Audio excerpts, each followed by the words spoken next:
In urban India, the street is often used as a public space more than the park, the playground, or a mall. In most parts of the country, for several months in the year, the weather is extremely warm, and as people engage in everyday activities on the streets, they seek protection from the sun. Often, a large canopy tree becomes the popular choice for a bus stop, a place for conversation, or a clustering of vendors. In order to design neighborhoods within Indian cities, we need to understand how shade impacts our behavior on our streets and public spaces. There has been a rise in gated communities in our cities, and the trees planted are slender and ornamental rather than large canopied and shade giving. We seem to give priority to creating parking spaces which require a large basement area. Hence, there are limited choices for plant and tree species that can be grown on the ground here. For urban designers and planners working in the Indian context, shade must necessarily be a part of the design vocabulary.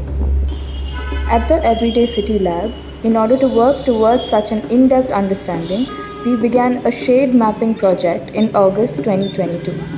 We have had volunteers contributing data from a few different cities, including Hyderabad, New Delhi, Dehradun, Bangalore, and Mumbai. Our focus has been to document how the shade of a tree becomes an enabler for social, cultural, religious, and economic activities on our streets.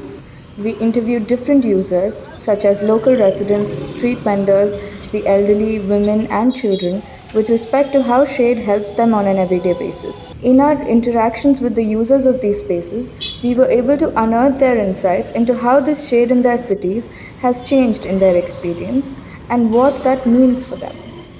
ज़्यादा से ज़्यादा पेड़ रहना, ज़्यादा से ज़्यादा कुछ सहारा रहना, कुछ शेल्टर रहना ऐसा। मगर यहाँ तो बहुत कम हो रहे, पेड़ तो बहुत कम हो रहे। पहले मैं 14 से जाना जब बहुत अच्छा था, अभी तो बहुत ढूंढना पड़ रहा, पेड़ कहाँ है, छाँव कहाँ है। बीच में से यहाँ दिखा तो हम यहाँ बैठा मैं 2 घंटे से देख रहा हूँ, कुछ भी पेड़ नहीं दिख रहा। आप 2 घंटे से छाँव ढूंढ रहे थे? The search for shade becomes a part of the daily lives of many in the city. For instance, auto rickshaw drivers form parking clusters organically depending on where they can find shade. There is a diverse range of everyday activities that is shaped by how shade works at different times of the day. Vendors pause in shade and converse with residents in a building to sell their vegetables. Migrants from other parts of the state come to the city and choose the shade in a busy street, both to sell the craft of their village and to pitch a tent as their makeshift home.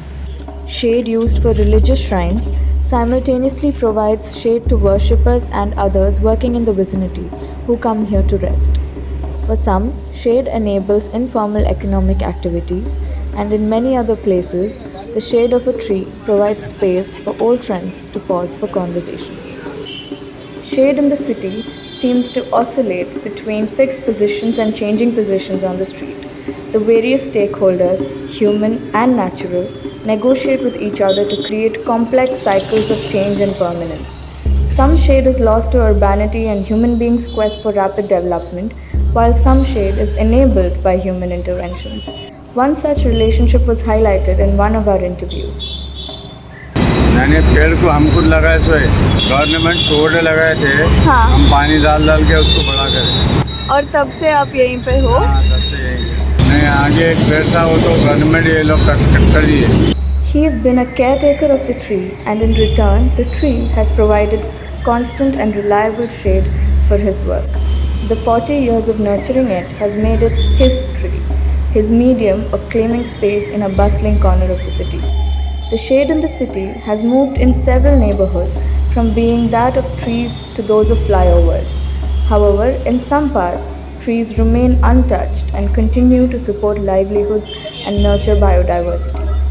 Shade then becomes an intricate part of the fabric of a city, in a symbiotic relationship with people, both needing each other in many ways for their own survival. Weaving patterns of value on the streets, it creates pockets of comfort for all kinds of activities to thrive in our city.